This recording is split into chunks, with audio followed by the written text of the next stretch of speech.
प्रभु राम देव भगवान अल्लाह खुदा ईश आदि नाम एक ही शक्ति के हैं।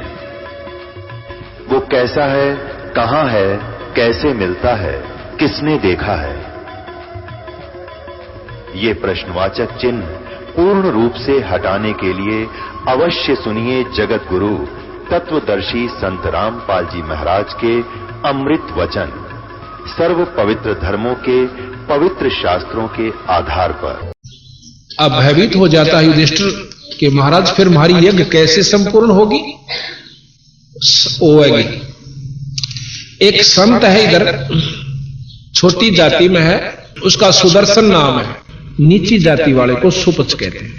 वाल्मीकि यानी भंगी के घर में जन्म है, और वो संत आवे तो बात बन सके। तो वो कहने लगा युधिष्ठिर के उधर हमने अर्जुन जी को भेजा था, उससे पूछते हैं वो कह के आए कि नहीं संत को। अर्जुन बुलाया, कहने लगा भाई आपने वहां कोई संत होंगे, उधर कह के नहीं आए उनको? हैं जी संत, पर वो तो अभिमानी बहुत है। के बात है? कृष्ण जी कहने लगे कि मैंने उनसे कहा था कि हमारी यज्ञ में चलिए महाराज। तो वो कहने लगे कि 100 यज्ञ का फल मुझे दे दो पहले, तब मैं थारे यज्ञ में भोजन पान चालू, क्योंकि तुमने इतने पाप कमा रखे से और उसके उपलक्ष्य में तुम ये धर्म कर रहे हो, भाई हम भोजन खाने नहीं जाए। तो आपने क्या जवाब दिया? मैंने ये जवाब दिया। भीम कहने लगे, तो भीम से कहा, तो उन्होंने बोला जी वो तो कहने लगा कि 100 यज्ञ का फल दे मैं जब चालू। मैंने कहा कि मारी तो प्रथम यज्ञ, और देख लियो थारी इच्छा होता आ जाओ, आपने तो उल्टी आंट लगा दी। तो कृष्ण जी कहने लगे संतों को ऐसे नहीं कहा करते, और या मेरे को बताना चाहिए था अपना आकर के कि कोई संत ऐसे बोला, मैं समाधान बताऊं। वो अजीब के बना, मेरे साथ चलो। खुद भगवान कृष्ण नंगे पैरा और 500 पांडु राजा 6 के 6 चले जाते हैं, और जाकर के उसमें क्या हुआ? वो सुपच सुदर्शन कौन था? थोड़ा सा विवरण दूंगा। वो सुपच जो था वो सुदर्शन बंगी जाति में छोटी जाति थी। वैसे संत तो हम तो नहीं मानते जात को, पर जो फीत लागगी वह कहनी पड़े। वाल्मीकि महर्षि भी हो गए पर भी वाल्मीकि कहना नहीं छोड़ा उसका। तो वो कबीर साहब के शिष्य थे।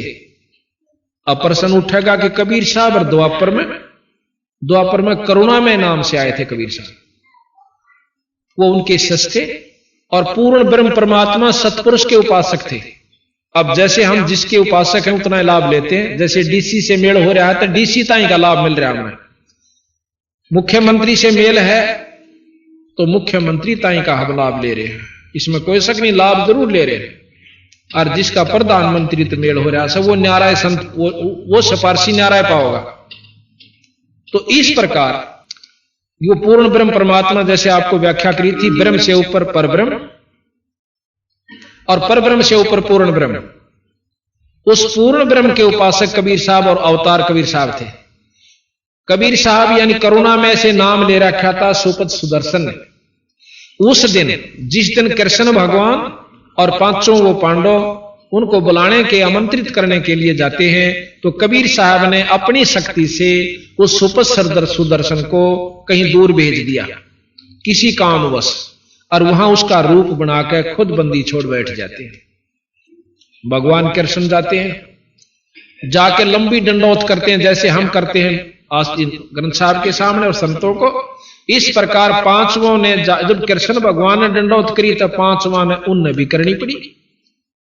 तो उठ कर कहते हैं, सुदर्शन जी कहने लगे कि कैसे आए त्रिलोकीनाथ इस गरीब की कुटिया पर? तो भगवान कृष्ण बहुत सात्विक और सतोगुणी प्रधान है। कहने लगे महाराज आपकी महिमा ने कौन जान सकता है, अब मैं आपको आमंत्रित करने आए हैं कि हमारी यज्ञ में चलिए।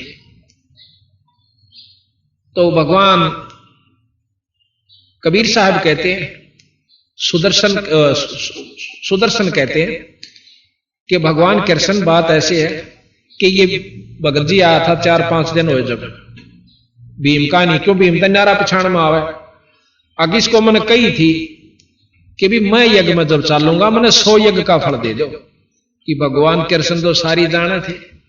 ने बोले महाराज आप ही की वाणी है, क्योंकि जो कबीर साहब ने शास्त्र ईब लिखे हैं ये चारों युगा में लिखाए हैं।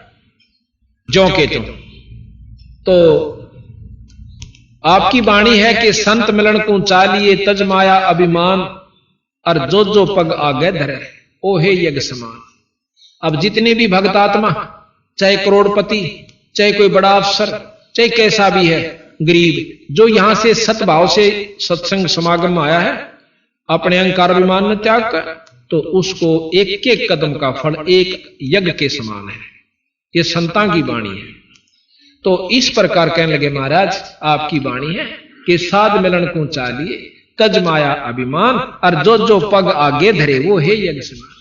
ये सतगुरु, आप अपने 100 यज्ञ ले लो और बाकी मारे दे दो जोड़ी में, हमारा भी उद्धार हो जाए।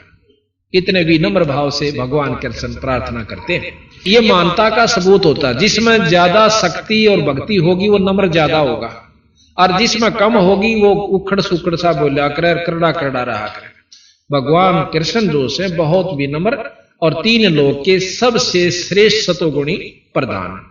जैसे बरबू जी ने छाती में लात मार दी थी इनके, और फिर भी उनकी टांग पकड़ के बोले, ए महाराज इसे बज्जर के और फूल के सी लात लागी कदे टूट ना गई हो, आपका दर्द तो नहीं हुआ? और मारा के साथ उसकी पकड़ के टांग मनमाना मरोड़ दे और गिरलम गुत्थम गुत्था खुटम खुटा, नहीं, उन्होंने ऐसा नहीं किया। तो इतने विनम्र और सतोगुणी भगवान कृष्ण विष्णु जी है। तो कहने लगा, मैंने इनसे कहा था कि 100 यश। अच्छा, फिर ने बोला, भी बात तेरी ठीक से। प्रसन्न हो गए भगवान कबीर साहब, और ने बोला, वह चाल में चालना।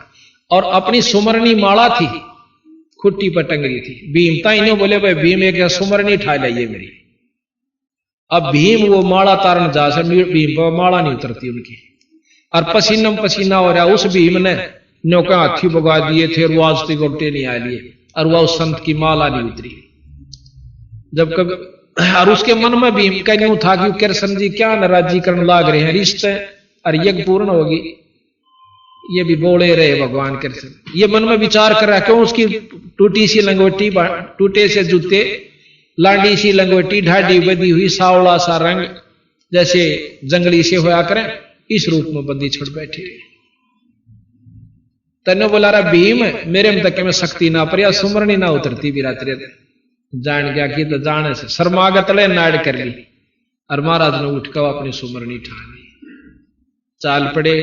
अब यज्ञ मंडल में आ जाते हैं। अब इतने बड़े बड़े विद्वान और बड़े बड़े ऊपर स्टेजा बैठे, बड़े बड़े लाल लाल लत्ते पर कर 5-5 तिलक ला कर 6-6, और उस बूढ़े से महात्मा ने देख कर भीतरे भीतर ताश से अगले आए से शेर यू बजाओगा इनका संख, पर ऊपर तो प्रकट नहीं कर रहे। तो कृष्ण जी द्रौपदी ते कहने लगे, द्रौपदी बाण अच्छा सुथरा भोजन बना दे।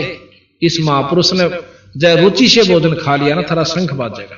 अब मन में ये संख्या हो द्रौपदी का भी आ गई थी कि इसी विद्वानों से ऐसे ऐसे जो शब्द बैठे, अरे तना बाज जाइयो, मन में विक्षेप जरूर आ जाइयो, मन बहुत खतरनाक चीज।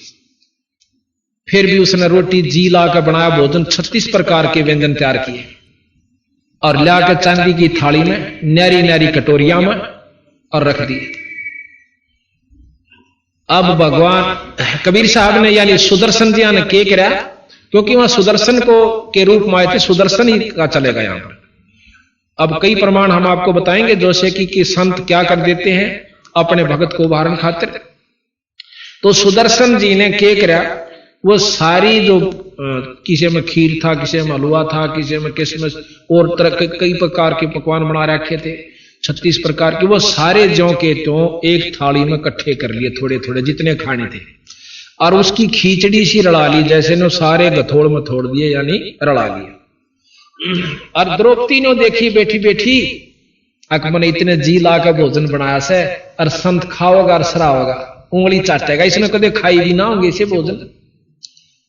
और जब उसने नो देखा कि मेरी तो 2 घंटे की आंख फुड़ाई चूल्हे आ गए दुमे में, और इसने जो है ना ये सारा जो है खिचड़ी बना ली, इसने स्वाद का भी ना बेरा, यू कित के शंख बजावेगा, यू गलीज, यानी मन बहुत कसूता करा के विचार करगी 1 सेकंड में कि इसने जो ना खान का भी ना बेरा, यू कहां के संत शंख बजावेगा, इसने लाए इसे पकड़ के, ये बहुत कसूता है। मन के मते ना चालिए, मन है पक्का दूत, और ले डूबे दरिया में फिर जात छूट।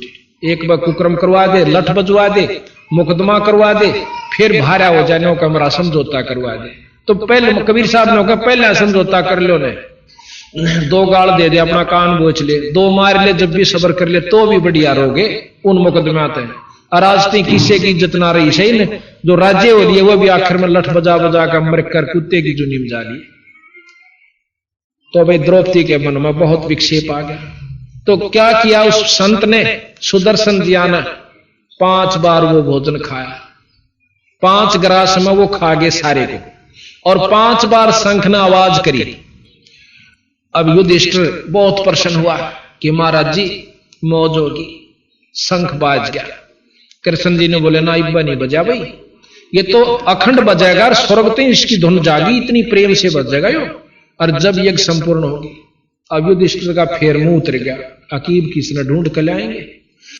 भगवान कृष्ण कहने लगे कि ना और कुछ नहीं ढूंढना, इस संत के बराबर 3 लोक में कोई शक्ति नहीं। तो वर्णन कर रखा गरीबदास जी ने कि इस वाल्मीकि के वो वाल्मीकि ने जिसने गीता लिखी थी ना, ये रामायण लिखी थी, वो वाल्मीकि जो भंगी के घर में जन्म होने के नाते से उसको वाल्मीकि कहा गया।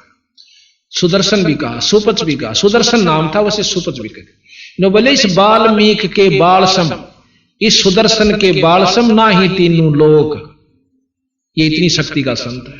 पर ना दच्चे तने बोला द्रौपदी तेरे मन में कोई कमजोरी आई से, और नौकरी इसके 5 धोकर पी ले, जब थारी यज्ञ संपूर्ण होगी, और ना फिर मन में मत ना कहिए। अब कहते हैं गरीबदास जी महाराज कबीर साहब के द्रौपदी ने उस बूढ़े से संत की 5 धोए चरणामृत लिया, और फिर देखे जब आधा द्रौपदी ने पी लिया ना, जब कृष्ण भगवान ने बोले द्रौपदी देखे मेरे मन ने दे दे थोड़ा सा, आधा उस चरणामृत को भगवान कृष्ण ने पिया, उस सुदर्शन के चरणामृत को। यहां गरीबदास जी महाराज कहते हैं चूड़े का चरणामृत लिया वो कृष्ण चंद्र करता रहा कि उस अनंत कोट ब्रह्मांड के परमात्मा सतपुरुष के नुमाइंदे कबीर साहब के शिष्य उस चूड़े का, जिसने हम वाल्मीकि और भंगी और नीच जाति का कहते हैं, संता का नीच नहीं जात नहीं है। गरीबदास जी महाराज कहते हैं ऊंच नीच इस विध है लोई, और कर्म कुकर्म कहां में दोई। बूढ़े काम करनिया, नीच काम करनिया, चाहे ब्राह्मण जाति का वो नीच है, और अच्छे काम करनिया चाहे समाज उसके क्या की फीत ला रहा है वो ऊंच है। ये बसंता के लक्ष्य बताने की विधि है। तो उस समय वो शंख जो ही चरणामृत लिया तो वो शंख अखंड बाजता है बहुत देर तक, और स्वर्ग तक उसकी झनकार सारी पृथ्वी पर घूम जाती है जब वो यज्ञ संपूर्ण होता है। तो उस भगत ने यह भी प्रश्न किया मेरे से, नकलोई गांव का है वो, कहने लगा जी ये बात मेरे समझ में नहीं आ रही थी कि वो सुपत सुदर्शन ईसा क्या होगा जिसने कृष्णता ही कोई फेल कर दिया। ऋषि इसी विद्वान बैठे थे, सारी महाभारत को फेल कर गया वो तो नायक वो था सारी उसका, जिस जो किसी से काम नहीं उसने करके दिखाया। वो क्या चीज थी मैं सारा जा लिया था भाई, जो जिसने कृष्ण से भी सुपीरियर शक्ति थी तो वह कौन चीज थी। पर ने बोला सब टाल मटोड़ कर जाते, और मैं कहा भाई ये प्रमाणित शास्त्र है कबीर साहब का, गरीबदासियों का, जिन्होंने महाभारत जो की दो लिखती, गीता नो की नो लिख रखी इसमें, तो क्या वह ये भी झूठ लिख सकते हैं? क्या जरूरत है उन्हें इस झूठ को झूठ लिखने की, सच को झूठ लिखने की या झूठे लिखने की? फिर तो सारे शास्त्र गलत से भी, फिर तो सारी झूठ से शास्त्र में भी। अगर आप इस शास्त्र को गलत कोई मानना कि ये गलत से, तो फिर ये सारे गलत से। और नहीं, हम सारा को सत्य मानते हैं, ये भी सत्य है और ये भी सत्य है। अब जो किसी में ज्ञान है कि दिल्ली तक ये स्टेशन आवे हैं और आप भी जा रहे मैं भी जा रहे हैं, यहां से दिल्ली दोनों आगे सही मिले हैं, और हम आगे कलकत्ते ताई नहीं गए, और वही आदमी फिर बतावा कलकत्ते ताई ये स्टेशन हो रहा है, क्या वो झूठ बोलेगा? नो कह मैं जा कर रहा हूं और ये स्टेशन लागा, जब यहां तक कि हमारे सारे मिल गए तो अगले भी सत्य है, पर हम ना गए हैं, नहीं मानते, वो हमारी कमजोरी से। जब 4 वेद 6 शास्त्र 18 पुराण 11 उपनिषद महाभारत गीता रामायण वो ज्यों की तो इसमें लिखी गई, और उसके बाद बताया कि भी एक परमात्मा और सजिशन तुम भूल रहे, 3 परमात्मा 3 लोक के मालिक, इससे ऊपर ब्रह्म जिसको निरंजन वेद ब्रह्म कहते हैं, ब्रह्म से ऊपर पर ब्रह्म है। आप पार ब्रह्म की बहुत स्तुति सुनी होगी। जब दादा और परदादा 2 नाम से तो व्यक्ति भी 2 से, और परदादा उस बाप ते थोड़ा दादे ते भी बड्डा से, यानी उसका बाप से। इसी प्रकार हम ब्रह्म को अर्णों का वो पार ब्रह्म से, ये अनजान आदमी बंडा सके कि ब्रह्म और पार ब्रह्म एक चीज से। मंत्री प्रधानमंत्री में अगर अंतर कोई नहीं जानता वो तो नहीं मान लेगा कि एक चीज से, पर हम नहीं मान सकते जिनको ज्ञान है। तो ये बंदी छोड़ने ये कहने की कोशिश की है कि ब्रह्म तक का ज्ञान ये 3 लोक के शास्त्र सारे देते हैं, उसमें मुसलमानों के भी आ लिए और अपने हिंदुओं के भी आ लिए, क्रिश्चियनियों के भी आ लिए। जिस क्रिश्चियन की भी जो स्टोरी है वो यहीं तक का ज्ञान है। अब इस 3 लोक के, और फिर लोक तो और भी गणे मानना, हम खुद मानते हैं कि लोक तो बहुत गणे हैं, शास्त्र बताते इस प्रमाण को दे रहे। और फिर हम लोग हैं कि किसी से हमने बात की, बोला शंकर भगवान या विष्णु भगवान का जो उपासक होता है वो नो का यू ए ब्रह्म से और यू ए पार ब्रह्म से। अब भाई डीसी ने को मुख्यमंत्री या तक डीसीए से मुख्यमंत्री नहीं हो सकता।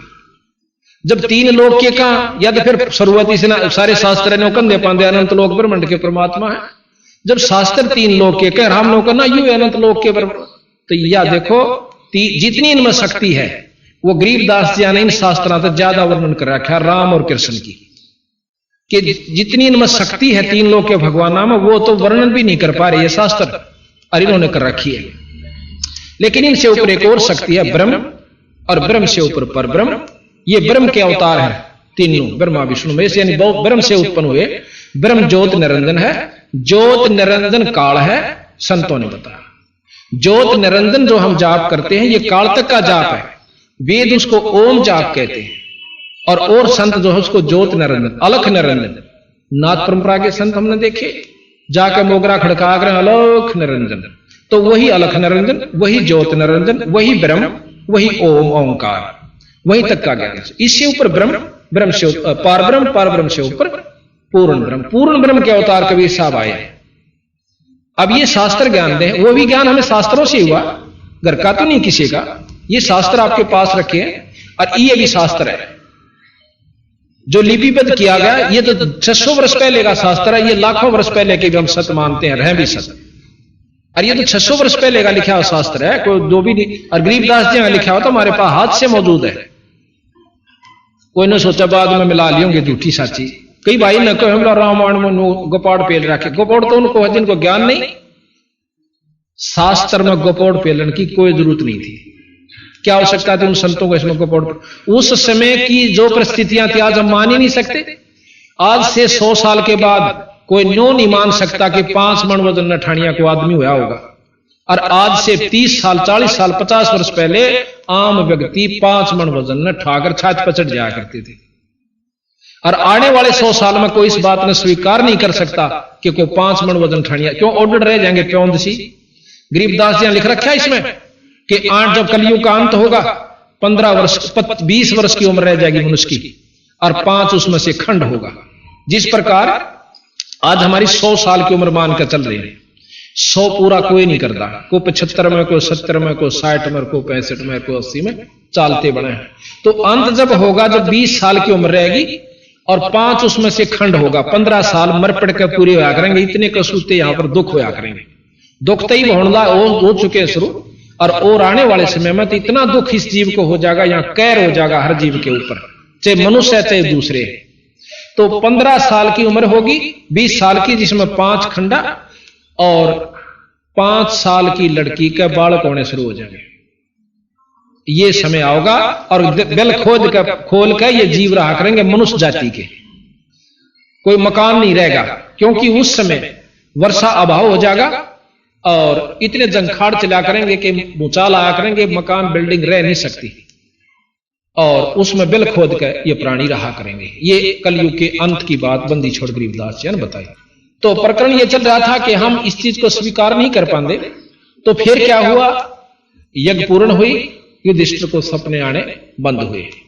यज्ञ धर्म करने से कर्म, शुभ कर्म बढ़ जाते हैं, माड़े कर्म खत्म नहीं होंगे।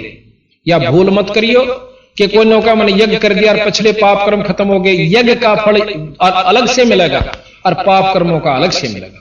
धर्म का जैसे यज्ञ क्यों करवाया गया? जिस प्रकार सब्जी में मिर्च ज्यादा हो जाए और वह ना खाई जाती होता है घी घेर ले, पर जो अवगुण मिर्च का है वो भीतर शरीर में जाकर अवगुण मिर्च जरूर करेगी, खा जरूर गए। नमक जैसे ज्यादा हो गया, उसमें घी डाल लिया, वो भी कम हो जाएगा, लेकिन नमक अंदर जो डिफेक्ट नमक ने या फायदा करना वो जरूर करेगा। इसी प्रकार हम पुण्य कर्म जो करते हैं, पाप कर्मों को, जैसे भाई अच्छे धर्म कर रखा, आज वो करोड़पति हो गया, इस दुख तो बचा, पैसे की कमी ना रही, लेकिन जो और उसके भाग्य के कर्म से वो भोगने पड़ेंगे। उसका बालक भी मर जाएगा, टांग भी टूट जाएगी, अधरंग भी मारेगा, अंधा भी होगा, चाहे करोड़पति के चाहे अरबपति हो, वो कर्म अलग से, वो सुख न्यारे कर्म का से। तो यहां 3 लोक की व्यवस्था का प्रधान ये है कि जिसे कर्म जीव करेगा वो भोगने होंगे। और ये बंदी छोड़ महाराज कहते हैं हमारी शरण माए पाछे, उस पूर्ण पर सत्पुरुष की शरण माए पाछे, और सच्चे नाम का, सार नाम का जाप करनी है पाए, ये पाप कर्म खत्म हो जाएगा। अब यह बात नहीं जचा थोड़ी सी कि इनमें के शक्ति होगी कि ये खत्म कर दें, ये कर सकें, और 3 लोक की व्यवस्था में ये कर्म खत्म नहीं हो सकते। क्यों? फिर गीता का ज्ञान झूठा। और ये प्रमाणित से त्रेता युग में रामचंद्र जी ने बाली मारा था, और द्वापर में श्री कृष्ण के रूप में आकर उसका बदला देना पड़ा। अपने कर्म ने खुद भगवान विष्णु नहीं काट सका, वो भोगे से रहा। तो इनकी उपासना से आप अपने कर्म कटवाण की दबाट देखियो मत। ये कबीर साहब कहते, मैं नहीं कहता ना, ये गरीबदास जी के, हाँ, इनकी उपासना सुख जरूर मिलेगा। जैसे मार्गदर्शन गीता जी में किया, वेदों में कर रखा, इसके अनुसरण अगर आप करोगे तो आप इस 3 लोक में सुखी हो सकते हो, पर जन्म मरण की बीमारी तो फिर भी नहीं बच सकते। ये कबीर साहब। आज तक हमने कथाएं पढ़ी, शास्त्र ज्ञान किया, रामायण पढ़ी, महाराज भगवान राम का ज्ञान हुआ, कोई बात नहीं, और इष्टवादी होकर के हम उसके, जैसे भगवान कृष्ण जी ने कि हम लीलाएं पढ़ते हैं, उसमें कई ऐसी लीलाएं भी हैं जो कि आम व्यक्ति उसको स्वीकार नहीं करता और अच्छा व्यक्ति नहीं मानता, लेकिन हम उसको गलत नहीं मानते।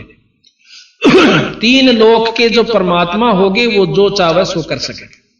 कहते हैं गरीबदास जी के सैंस गोपी का भोग कह फेर जती कह लाया, और ऐसे त्रिभुवन राय हैं, एक जाके पाप लगानी ऐसा त्रिभुवन राय।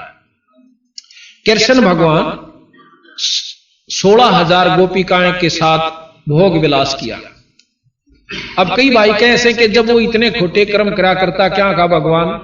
अब इस बात में हम नहीं पढ़ते, वो भगवान तो वो था, 3 लोक के उपासक थे परमात्मा, और लीलाएं ये सारी सत असत माननिया अपनी कमजोरी में से।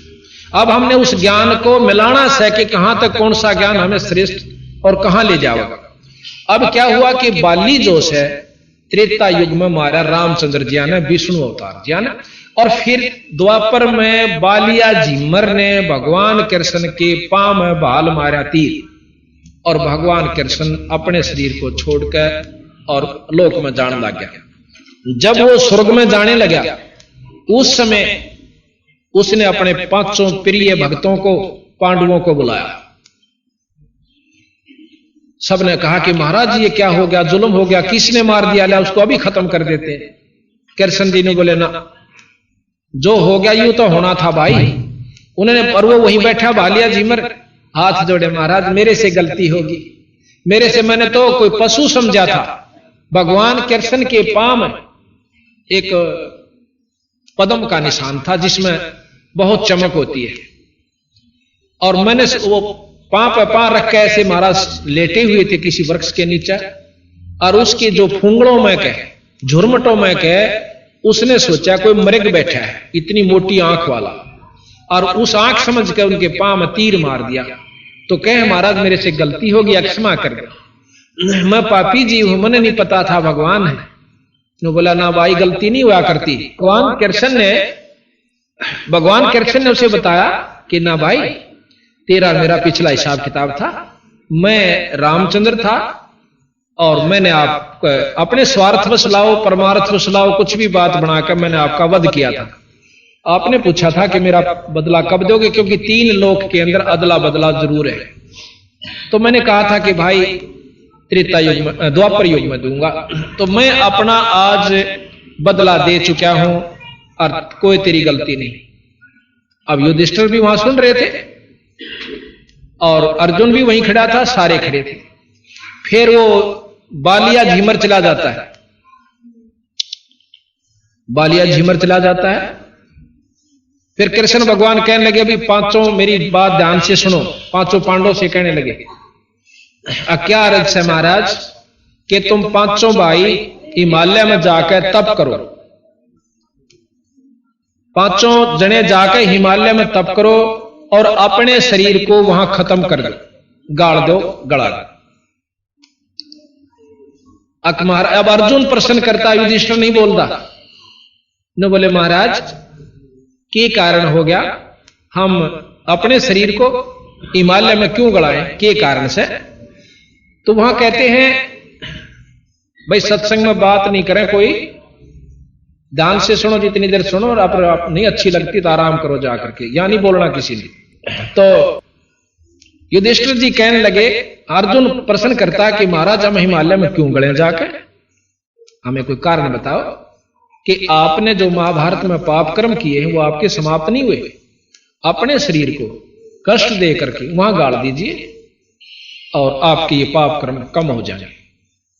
अब वहां कबीर साहब कहते हैं कि अर्जुन ने हाथ जोड़कर कहा कि भगवान, आपने गीता में सबसे पहला यही कहा था कि आपके ऊपर कोई का पाप कर्म लागू नहीं होंगे, और ये हमने फिर आप यज्ञ करी, उस समय भी आपने कहा था यज्ञ कर दो आपके पाप कर्म खत्म हो जाएंगे। 2 बार यज्ञ करी, और तीसरी बार आप फिर कहते हो कि वहां पाप कर्म गड़ा जाओ, गड़ जाओ सारे और तप करो, आप खत्म हो जाएंगे।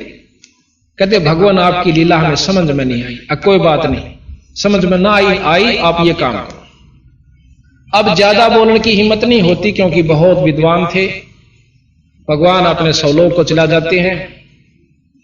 अब कबीर साहब कहते हैं यहां तक के तो ज्ञान शास्त्र देते हैं, अब आगे का मैं बताऊं। पांचों पांडव हिमालय में गड़ जाते हैं। युधिष्ठिर जो है केवल उनका पंजा पंजा गड़ता है, वो सह शरीर अपने पिता के पास चले जाते हैं। ये पांचों कौन थे? युधिष्ठिर धर्मराय का लड़का था, जो लेखा जोखा करता धर्मराज, उसका पुत्र था। यहां नाटक करने के लिए आए थे। जिस प्रकार एक फिल्म के अंदर करोड़पति का लड़का एक रिक्शा चलाता है और रिक्शा में वो सही रोल कर रहा है, कति रिक्शा पुलर का और गरीबी का, और भाई जिस ढंग से वो रहता है एक भिखारी का कर रहा है, वो सही रोल कर रहा है। वो ना तो भिखारी है उस पिक्चर में, पर पिक्चर देखनी है वो बिल्कुल सच लग रहा है। आनंदित भी हो रहे हैं, दुखी भी हो रहे हैं उसके दुखों में। तो ये इसी प्रकार वहां से ये 5 महाशक्तियां आई थी अर्जुन जी के साथ, कृष्ण जी के साथ।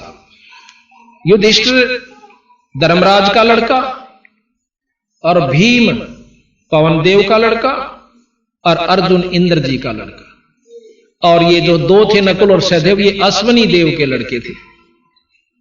ये चारों के चारों तो नरक में डाल दिए, कबीर साहब बताते हैं, युधिष्ठिर को छोड़ के। युधिष्ठिर अपने पिता के लोक में चला जाता है, धर्मराज के लोक में। अब वहां जाके कहता है कि मेरे भाई कहां हैं, क्योंकि ये ममता जोसेफ बहुत देर तक, अब एक सफर में भी हम काफी देर रह ला, एक स्कूल में जो 2 साल 4 साल 10 साल इकट्ठे पढ़ ले, जब वो न्यारे न्यारे चले जाते हैं तो कभी ममता जरूर उमड़ेगी कि एक बार फेट काम जिनका अच्छा सलूक रहा है मिल के आओ। तो इसी प्रकार भगवान युधिष्ठिर जी कहने लगे कि अपने पिताजी से कि वो मेरे भाई कहां हैं। युधिष्ठिर जी के पिता यानी धर्मराज कहने लगे कि कोई किसी का भाई नहीं था, वहां तो एक खेल, अपना खेल का ऐसो तुम, और वहां कोई किसी का भाई नहीं, तू तो मेरा पुत्र है और ये तेरा लोक है, ये तेरा राज, यहां रहे। उसमें इतनी ममता होगी कि ने बोला मैं उनके दर्शन जरूर करूंगा, जो मेरे साथ 100 साल रहे, कितने दिन रहे, और मेरे रह नहीं सकता, मैं पागल होने जा रहा हूं। तो धर्मराज ने बताना पड़ा कि वे चारों नरक में पड़े हुए। कहने लगा नरक में क्यों गए? कि उन्होंने एक महाभारत किया था, युद्ध किया था, उसका पाप क्रम वो भोग रहे। अब युधिष्ठिर जी कहने लगे उनका कोई समाधान हो सकता है? हो सकता है।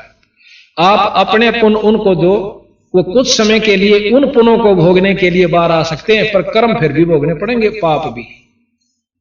आप अपने पुण्य दे सकते हो और उनको बाहर निकलवा सकते हो कुछ समय के लिए, जितना वो पुण्य दोगे, उनके बाद फिर उन्होंने वो कर्म फिर भोगने पड़ेंगे। ने बोला जी एक बार बाहर कटवा दो। ने बोला जा भाई तेरे पुण्य जाएंगे इसमें, अग जान दो, कि ममता बहुत बुरी चीज होती है। वहां जाकर के अपना संकल्प कर देते हैं कि मेरे पुण्य इन चारों भाइयों को, चारों को संकल्प करता हूं और ये नरक से बाहर आ जाए। वो चारों फिर नरक से बाहर आए। जब बाहर आ लिए, जब उनके पांव पकड़कर रोए हैं युधिष्ठिर जी, मैं ठीक नाट गया था उस महाभारत में युधिष्ठिर लड़नते, परंतु मेरी एक नहीं बसाई। ये कबीर साहब कहे, मैं अपनी तरफ से नहीं कहता, गरीबदास जी शास्त्र प्रमाण देता है। तो यहां बंदी छोड़ गरीबदास जी महाराज कहते हैं कि इस महाभारत को आप 100 बार पढ़ लो और लाख बार पढ़ो, ज्ञान हो सके कि के काम उस दौरान हुआ और कौन सा करने का था और कौन सा ना करने का। आज गीता जी की कसम खा के और कोर्ट में कई सालों तक और हाथ दिया जाता है कि मैं गीता जी की कसम खाता हूं। क्यों? हमारा श्रेष्ठतम, हिंदुओं का श्रेष्ठतम यह ग्रंथ है, और जो गीता जी की कसम खा ले वो नरक में जा सकता। अब दोनों तरफ से गीता जी पर हाथ धरे जाते हैं। जो जुल्मी है वो भी धरे, मुर्जम भी, और जो दूसरा भी धरे, गवाह भी धरे। जो कहूंगा साच के सिवा कुछ नहीं कहूंगा। और फिर जो फैसला हो से वो फिर एक तो झूठा होएगा जब दोनों कसम खाओ। तो भाव ये से कहने का हमारा कि यहां जो सबसे श्रेष्ठ ज्ञान गीता जी का, आप इसको लीजिए। गीता जी के ज्ञान तक अंतःकरण साफ हो सके, संतों के सत्संग सुनने से अंतःकरण साफ होगा, पर कर्म जन्म मरण फिर भी नहीं मिटेगा। बा दिया, समार दिया, खूब का अच्छी तरह तैयार कर दिया, पर बीज ना बोया। अब बीज के ऊपर रोला होगा आवेगा सारी बात। अब कोई कहे कि हम बीज बोते हैं, राम जपते हैं, कोई कहे कृष्ण जपते हैं, कोई कहे अल्लाह जपते हैं, हम खुदा जपते हैं, कोई ज्योत निरंजन जपते हैं, कोई ओम जपते हैं। अब ये बीज है, ये नाम अब बीज है। अब जिस नाम का जाप जिस ढंग से करोगे उसका लाभ आपको वहीं तक का मिलेगा। राम और विष्णु भगवान का लाभ लेने के लिए राम और कृष्ण का जाप बंदी छोड़ना नहीं बताया। ये आदरण की दृष्टि से आदरणीय ये नाम है, पर मुक्ति के नाम राम और कृष्ण या ये नहीं है।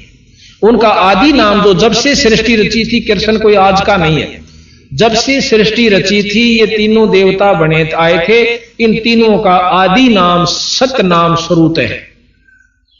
ब्रह्मा जी का सतनाम वो हम जाप करते हैं रोजाना, और हमारे बच्चे भी जाप करते हैं प्रतिदिन 108 बार। 108 नहीं, 108 गुना में 4, 432 बार एक इष्ट ब्रह्मा का। और विष्णु जी का आदि नाम इसमें लिख रखा कि जब तक सृष्टि रची थी उस समय विष्णु जी का यू नाम था। अब मेरे 100 नाम धर लो आप, पर असली नाम तो असली रहेगा। बैंक में तो पैसे कटाऊंगा तो असली नाम तो लिख देंगे।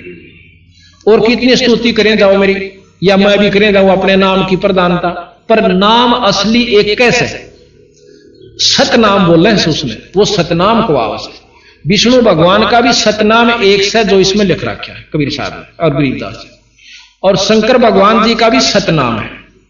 जब से ये आए थे जिस नाम के ये वश है, ये लाभ देते हैं।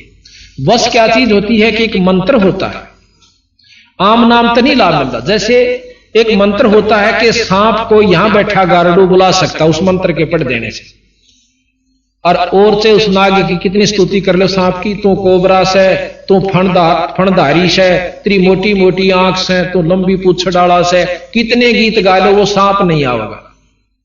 और वो मंत्र बोल दो, कति स्तुति ना करो, वो वश है उसके, वो टुड़क टुड़क वहीं आ जाएगा। इसका प्रमाण है, एक बार कहते हैं युधिष्ठिर राजा परीक्षित जब शरीर छोड़ गया सांप के डस जाने से, उसकी पुत्र जन्मेजय ने एक अश्व में एक यज्ञ करवाया।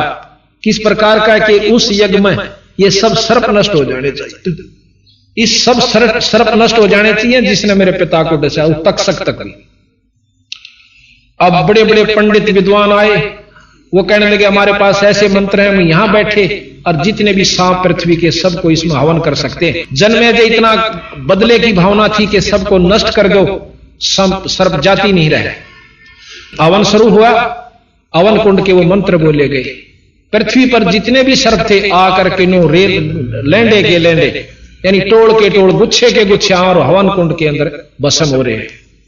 जन्मेजय प्रसन्न होता है, लेकिन जब कहने लगे जी पृथ्वी पर कोई सर्प नहीं रहा, जो सारे इसमें भस्म हो चुके, तो तक्षक फिर भी नहीं आया जिसने उसका पिता डसा था। कहने लगा वो कहां है? एक विद्वान ने ध्यान लगाया, यहां से समाधि लगाकर बता दिया कि उसने इंद्र के पास शरण ले रखी है।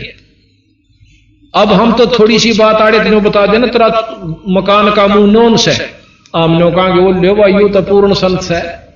और गरीबदास महाराज कबीर साहब उनको भी फेल करते हैं कि जो यहां बैठे ने बता दिया कि इंद्र लोक में क्या हो रहा, विष्णु लोक में। ये जानकारी होने से क्या आत्म कल्याण हो जाएगा? तो फिर क्या हुआ, उसने बताया कि जो तक्षक है उसने इंद्र जी के पास शरण ले रखी। नो बोला उसने भी बुला दे, कोई सा मंत्र पढ़े यहां से मेरे पे कितना पैसे ले लो, और वो तक्षक यहां जाना चाहिए। एक पंडित बहुत विद्वान और साधक था, ने बोला जी मैं बुला दूंगा। उसने मंत्र पढ़ने शुरू किए तो वो तक्षक जो था वहां से खिसकना शुरू हुआ। उसने जाके इंद्र से प्रार्थना की कि मैं तो खिंचा जा रहा हूं, मेरी रक्षा करो। ने बोला मेरे सिंहासन के लिपट जा। इंद्र के सिंहासन के लिपट गया। फिर वो उसका मंत्र फेल हो गया। ने बोला जी भाई अब उसने शरण ले ली जी, कति इंद्र सिंह इंद्रासन के नीचे लपटा हुआ है। ने बोला भाई सा विद्वान है जो इंद्रासन समेत यहां ला दे।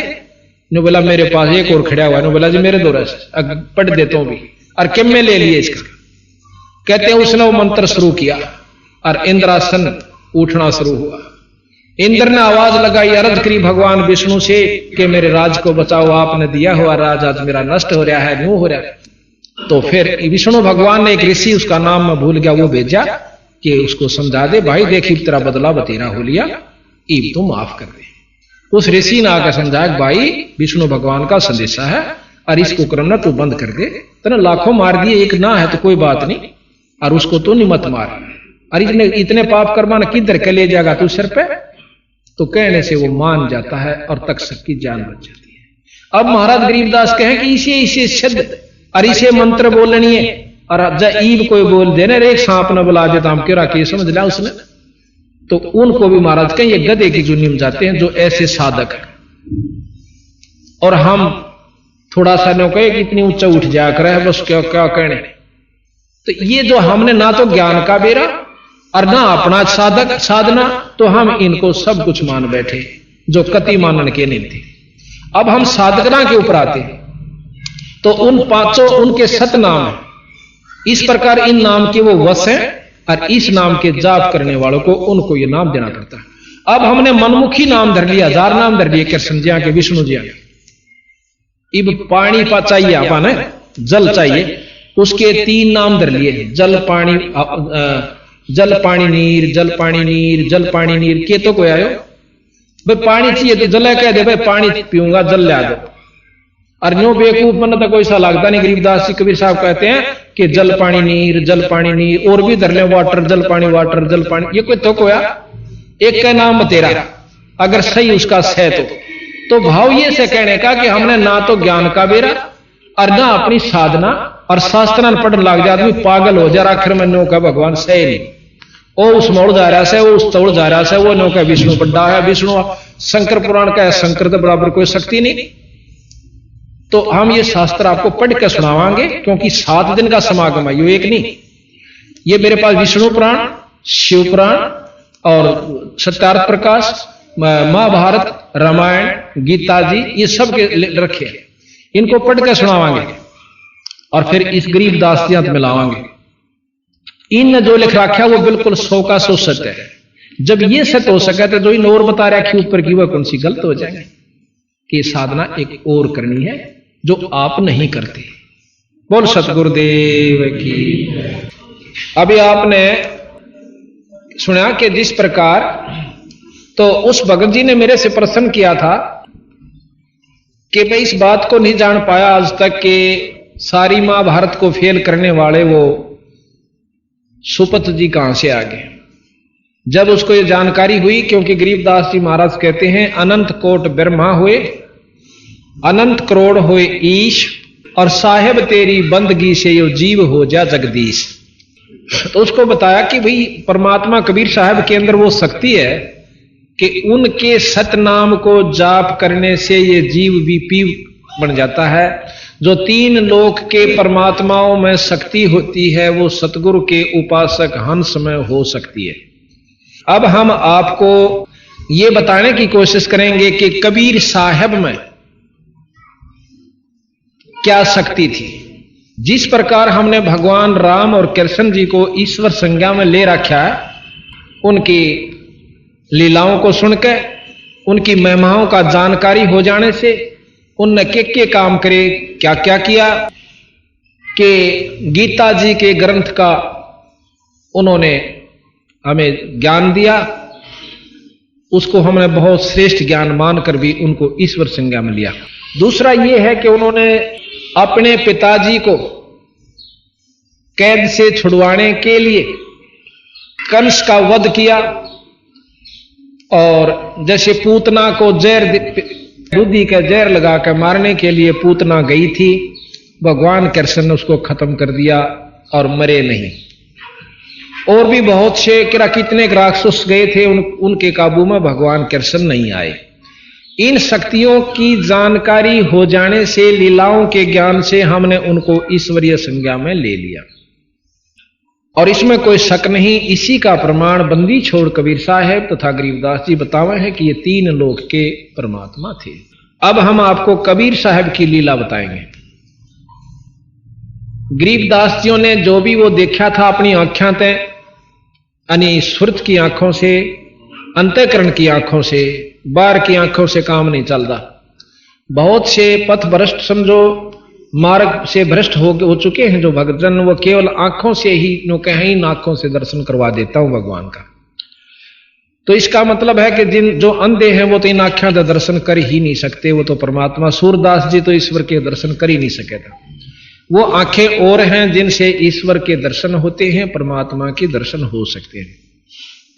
तो उन आंखों से कबीर साहब ने गरीबदास जियों को वो ऊपर के मंडल दिखाए, और जो उन्होंने देखा वही यहां पर लिख दिया। महाराज कहते हैं, देखती कहत हूं अनदेखी कहत नहीं। ये जो भी मैंने लिख रखा अपनी आप देखी हुई कही से, इसमें झूठ रती भरनी है। तो अब हम आपको कबीर साहब के बारे में जानकारी देंगे कि उनमें क्या शक्ति थी। हमारे पास कबीर साहब के बारे में आपको जानकारी देंगे कि कबीर साहब अनंत कोट ब्रह्मांड के परमात्मा है। अनंत करोड़, जिसको पूर्ण ब्रह्म कहते हैं। कबीर साहब इस कलयुग के अंदर वैसे तो बहुत बार प्रकट हुए, बहुत बार, परंतु लंबे समय में जो प्रकट होकर रहे वो कबीर नाम से और काशी जी में प्रकट हुए। विक्रमी संवत 1455, विक्रमी संवत 1455 में जेठ उतरते की पूर्णमासी पूर्णमासी के दिन बंदी छोड़ कबीर साहब काशी से लगभग 2.5-3-4 किलोमीटर की दूरी पर एक लहर तारा तालाब है।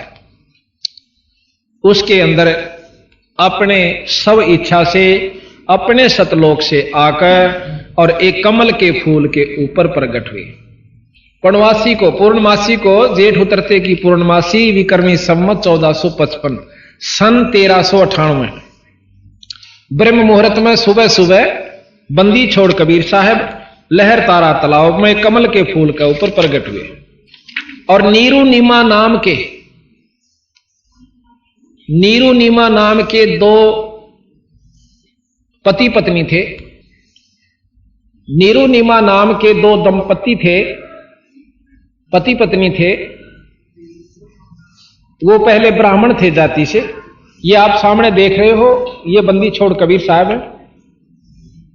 और यहां एक ऋषि आपको बैठा नजर आ रहा है, इसके बारे में बताएंगे। और ये ऊपर से आकाश से प्रकाश आया, इस सारे लहर तालाब को एकदम इन्होंने जगमग कर दिया, सारी रोशनी इसमें होगी। और बंदी छोड़ महाराज एक बच्चे के रूप धारण करके इस कमल के फूल के ऊपर अपना विश्राम करते हैं। नीरू नीमा ये दो हिंदू यानी पंडित थे जाति के। इनका नाम था गौरी शंकर और सरस्वती। गौरी शंकर नीरू का नाम था और नीमा का नाम था सरस्वती। ब्राह्मण थे, लेकिन उस समय हिंदुस्तान के अंदर मुसलमानों का प्रभाव ज्यादा था। राजा मुसलमान थे और हिंदुओं से मुसलमान बनाया जाता था। मुसलमानों ने, क्योंकि ये विद्वान थे, शंकर जी के ज्यादा उपासक थे, शंकर भगवान की जो शंकर पुराण है, शिव पुराण का ज्यादा अध्ययन किया करते थे तथा सुनाया करते थे। लेकिन मुसलमानों ने यह सुहाया नहीं उनके इतने अच्छे ज्ञान को, जबरदस्ती मुसलमान बना दिया। और जो इनके वंशज थे पंडित जी, उन्होंने इनका सहयोग नहीं दिया, बल्कि ये मान करके तुम्हारे को तो मुसलमान बना दिया, आप हमारी जात में नहीं आ सकते। जबरदस्ती उन्होंने पानी पिलाया था मुसलमानों ने, जबरदस्ती। और उस दिन के बाद उनको हिंदू समाज ने उनको रिजेक्ट कर दिया, यानी वो अपने समाज से निकाल दिया। अब उन्होंने देखा कि मुसलमानों वाला काम तो हमारे बस का नहीं, ना हम मांस खा सकते और ना हम नमाज पढ़ सकते। उन्होंने फिर भी अपने इष्ट की उपासना ज्यों की तो रखी और एक ताणी बुनन का काम शुरू कर दिया। अब जैसा कर्म कोई करे वैसा ही उसको नाम दे दिया जाए। जैसे हमने देखा कि एक जाट एक जगह चिनाई का काम कर रहा ठेकेदार के पास, उसको सब मिस्त्री के, जाट को वहां कोई नहीं कहा था। एक पंडित बहुत गरीब था, उसने किसी ने सलाह दे दी कि भाई तो दिल्ली में अपना खोल ले दुकान नाई की, नाई की दुकान खोल ली, तो वहां उसको नाई कहेंगे, पंडित जी कोई नहीं कहेगा। तो जैसा भी हम कर्म करते हैं उसी के नाम से हम प्रसिद्ध हो जाते हैं, जाने जाते हैं। तो उनका क्या हुआ जी, उन बेचारा ने अपना ताणी बनने का काम शुरू कर दिया। पहले आम घर में हुआ करती, दरीदारी तय आम छोरी वो बनाया करती थी, आदमी भी बना। इधर सरसा जिले में हम गए थे, वहां पर अब भी खड्डी बनाई हुई उन्होंने, अपनी दरी आप बनाती हैं बहनें, लड़कियां बहन खेस बनाती हैं। लेकिन वो उन्होंने एक विशेष उसका साधन वो बेचनी शुरू कर दी महाराज के पिताजियों ने अपना रोजी रोटी के लिए। तो उनको जुल्हा नाम दे दिया, जो खाडी का काम करे वो जुल्हा जाना जाता है। उनका संतान कोई नहीं थी। कहते हैं एक उन्होंने गंगा में नहाना भी बंद करवा दिया पंडित जियों ने, कि यहां आप स्नान नहीं करा करोगे। वो नहाने के लिए लहर तारा तालाब पर जाया करते। उसमें कहते हैं उस समय गंगा का कुछ पानी रिस्क है और आता था, वो भरिया रहा करता था, बहुत स्वच्छ निर्मल जल से, बहुत लंबा चौड़ा सरोवर था। तो वो उड़न आया करती जा करके, दोनों जने मुंह अंधेरे जा करके। तो ये सुबह सुबह जा रही थी, जब नहान लाग गए तो उन्होंने देखा कि एक लड़का कमल के फूल के ऊपर है और पांव मारने लाग रहा पानी में। क्यों, थोड़ी थोड़ी सी सूर्य रोशनी प्रकाश होने लगा। तो उसी समय निम्मा ने नीरू अपने पति से कहा कि आप एक देखियो बच्चा डूबेगा। अब नीरू ने कहा कि इस जल में भी इसने बच्चा दिखा है, क्योंकि संतान नहीं है, बेचारी पागल हो रही है। उन्होंने बोला इस जल में बच्चे का क्या काम, अगजी जल्दी देखो देखो डूब गया, वो डूबेगा बच्चा। अब उसने भी इतनी कराट से कहा तो एकदम नजर गई, सामने देखा है तो कम से कम भी बहुत ज्यादा पानी उसमें, और बहुत दूरी पर लगभग 50 फुट की दूरी पर बच्चा नजर आवा। अब वहां पर ना तो कोई औरत धरका आ सकती और जच्चा तो भी ना बढ़ सका उस पानी में। तो भाव ये सब लोग वैसे मनमुखी बना रखा। कई भाई कहें से कि वो तो एक विधवा ब्राह्मणी का हुआ था, शर्म की मारी की तजगेर की थी, एक टोकने में पाया था, नो पाया था। ये सब बनावटी बात से कति नरी झूठ है। नो कहे बिना माँ बाप का पैदा ही नहीं हो सकता। जब शुरू में सृष्टि रची जब कैसे हुई थी, कौन था, माँ था कि बाबू था? पहले विचार करिए। वो परमात्मा बना भी सकता है और आप भी आ सके, इसमें कोई आंट मानन की आवश्यकता नहीं। और जिस परमात्मा पर पाबंदी होगी नो नहीं कर सकता तो भगवान नहीं है, ईश्वर संज्ञा में नहीं है, वो जो चाहे सो कर सके। तो जी वो भाग के अंदर गया और समेत फूल उस बच्चे को ले आता है। आज कबीर साहब एक कमल के फूल लगा ऊपर है और लहर तारा तालाब के अंदर आए। वहां पर नीरू जो है, नीरू भाग करके अंदर से उस कमल के फूल में थे और सजा फूल उठा लाता है और नीमा को दे देते हैं। ये साथ में नीरू खड़ा है और ये इधर महाराज कबीर साहब को लिए नीमा खड़ी है सरस्वती जी, जो कि जिनका पहला नाम सरस्वती जी था। तो अब उसने निकाल तो लिया बच्चे को, फिर उसके याद आई अक्तन तो चाड़ा कर दिया। पहले तो हमारे को हिंदू से मुसलमान बना दिया और अब हम इस लड़के ने ले जाएंगे तो हो सकता है वो लोग हमें ताने देकर बुरी अच्छी कह करके और किसी राजा को सिखला करके कहीं से हमें देश निकाला ना दे दें। तो क्या करें? उसने नो कहा अपनी पत्नी नीमा से कि इस लड़के ने यहीं डाल दे, हम नहीं ले जाएंगे। अब औरत की आत्मा बहुत नरम होश है, ने बोली जी मेरे प्रति बालक नहीं गिरा जा सकता, ये बच्चा मेरे से नहीं पढ़ सकता, क्योंकि मां ने बेरा होश है कि नवजात शिशु और इसके मां नहीं बाप नहीं, कितनी बुरी हालत में ये तड़फेगा मरेगा। ने बोली जी देख मैं तो इसमें छोड़ नहीं सकती। तो ये छो में आ गया आखिर में नीरू जी कि मैं तेरा थप्पड़ मारूंगा, और इसने गेर यहीं पे, या फिर रोने लागी, बैठ कर बोली कुछ नहीं। इतनी कराहट देख कर माई की तो बंदी छोड़ कबीर साहब एक दिन के शिशु बोलते हैं, कहने लगे भगत जी मैं आपके लिए सतलोक से आया हूं और मुझे घर ले चलो, आपको कोई कुछ नहीं कहेगा। और इतनी आवाज कबीर साहब के मुंह से सुनकर उस नीरू की पिंडी कांपन लागी, घबरा गया कि ये पता नहीं क्या देव है या कोई गण है या कोई भूत प्रेत ना हो। और घबरा करने बोला भाई तो ले चाल बेशक मैं कुछ नहीं कंदा आपसे। उस बच्चे को लेकर घर ना आ जाते हैं। तो वहां क्या होता है, बच्चे को लेकर घर ना आगे विचर, अब किसी ने बेरा पट्टा को भाई ये तो एक छोरा ठाए ले किसी का, कोई तो कुछ कहे, कोई कुछ कहे और कोई कुछ कहे।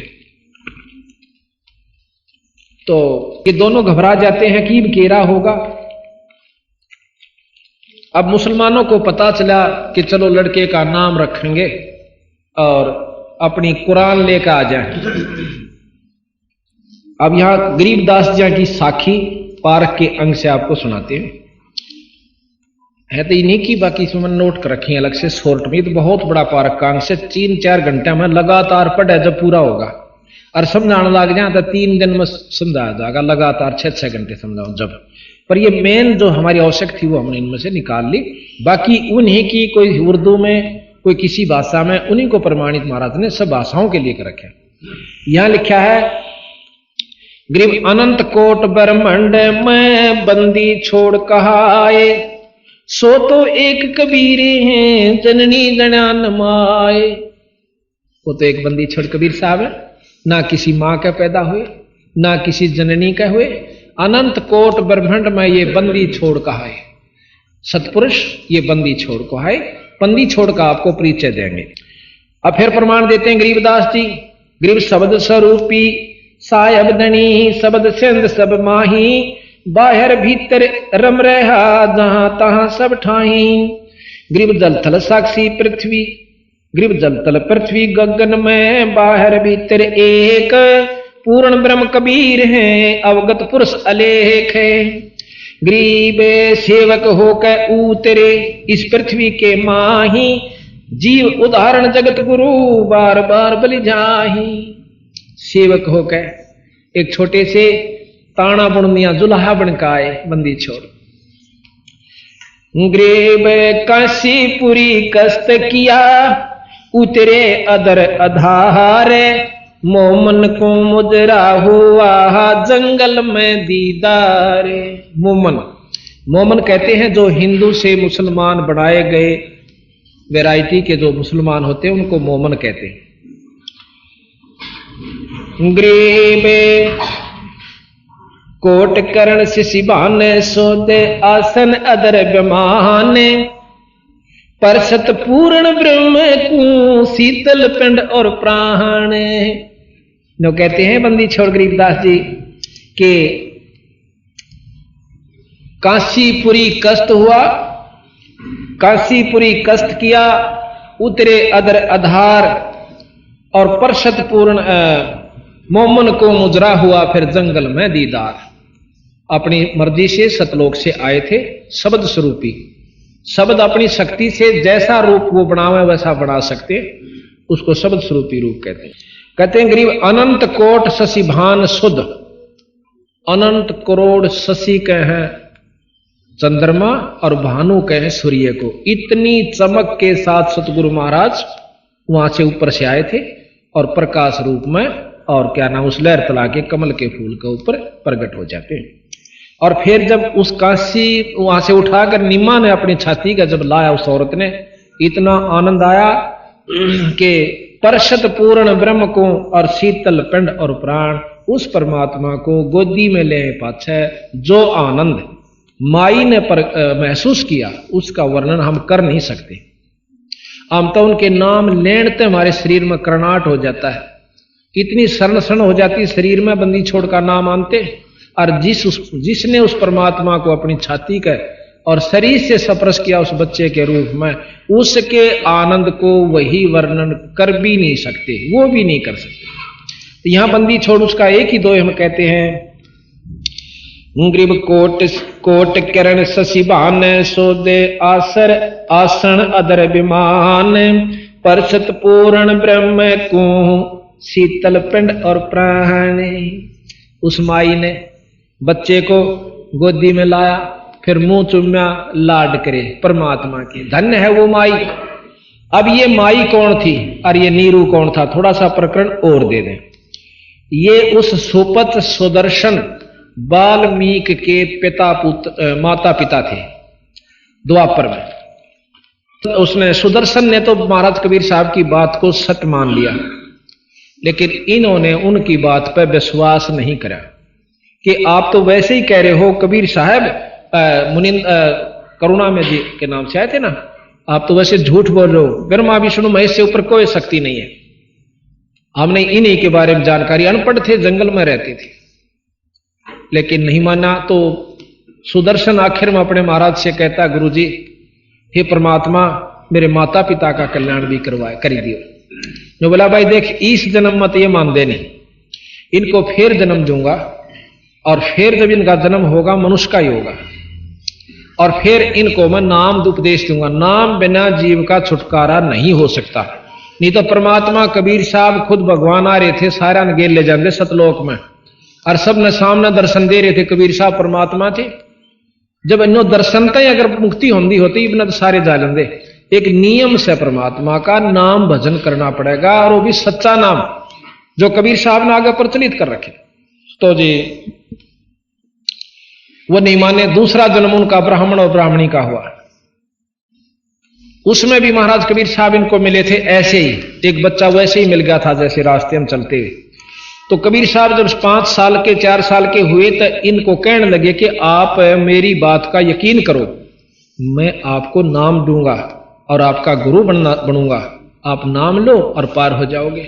पर इनका फिर भी विश्वास ना हुआ कि और बालक ने हम गुरु बनावे। तो उनका वो शरीर भी खत्म हुआ कुछ दिनों के बाद पूरे हुए। उसके बावजूद फिर ये ब्राह्मण और ब्राह्मणी फिर बने। जब कबीर साहब ने तो ये मानना नहीं हो क्यों, फिर ब्राह्मण ब्राह्मणी का घमंड उच्च जाति का ऐसा काम बना कि मुसलमानों ने उनको पहले ही ऐसा कर दिया कि उसमें अभिमान नहीं छोड़ा और औलाद नहीं थी। फिर इनको लहर तालाब प्रकट हुई। हाँ, पहले जन्म में जब महाराज इनको मिले, इनको कहने लगे आप नाम ले लो, तो ये नहीं माने। तो 5-7 दिन के बाद महाराज उनके सामने अंतर ध्यान हो गए थे, दिखे नहीं उनको। उसके बाद वो पुत्र रहित भी हो गए थे और बहुत पछताए थे, रो रो कर रुदन मचा दिया था कि हमने नहीं बेरा था, आप इतनी महान शक्ति हो। फिर महाराज ने अगले जन्म में फिर मिले एक बच्चे के रूप में, जैसे अभी वर्णन किया। तो उनको महाराज कहे जो जन हमारी शरण है ताका हूं मैं दास, और गेल गेल लाग्या रहूं जब लग धरनी आकाश। फिर कहते हैं भक्ति बीज जो होवे हंसा, तारू तास के कोत्तर वंशा। एक भी कुणबे में अगर सच्ची भाव कबीर साहब को मानता है, नाम ले रखा पूरे गुरु तक, तो उन्होंने उसके 101 पीढ़ी न पार करूंगा। ये प्रमाण दिया सतगुरु ने कि उसके माँ बाप को भी महाराज पार करके ले गए और इस रूप में आके ले गए। तो यहां ग्रीब काशीपुरी कष्ट किया, गृह में गोद लिया मुंह चूम कर, कोट हेम रूप झलकंते, जगर मगर काया कर दमक पदम अनंते। हेम रूप जैसे हेम कहे बर्फ न, और स्नो व्हाइट का आकर बहुत कति बर्फ के साथ सफेद, इतना बंदी छोड़ का चमकीला शरीर था। कहते हैं गरीबदास जी महाराज, गरीब गोद लिया मुख चूम कर, हेम रूप झलकंते, जगर मगर काया कर दमक पद्म अनंत। ग्रीब काशी उमटी गुल भया मोमन का घर घेरे। कोई कह ब्रह्मा विष्णु है कोई कह इंद्र कुबेर। जब बंदी छोड़ के इसे सुंदर शरीर में छोटे से बच्चे के देखा को तनो कहे तो ब्रह्मा के शादी कैसे इतना तेज हो मैं बच्चा, कोई विष्णु कोई इंद्र कोई कुबेर और कोई कहिए तो कोई देवता से। ग्रीब कोई कहे ये वरुण है कोई कहे वरुण धर्मराय है कोई कहते है ईश। 16 कला सुभान गति कोई कहे जगदीश। गृह में भक्ति मुक्ति ले उतरे मेटन तीनों तापे। मोमन के डेरा लिया कह कबीरा बापे। भक्ति और मुक्ति लेकर आए और तीनों तापों को मेटने के लिए बंदी छोड़ कबीर साहब के नाम में वो शक्ति है कि वो 3 ताप को नष्ट कर देता है।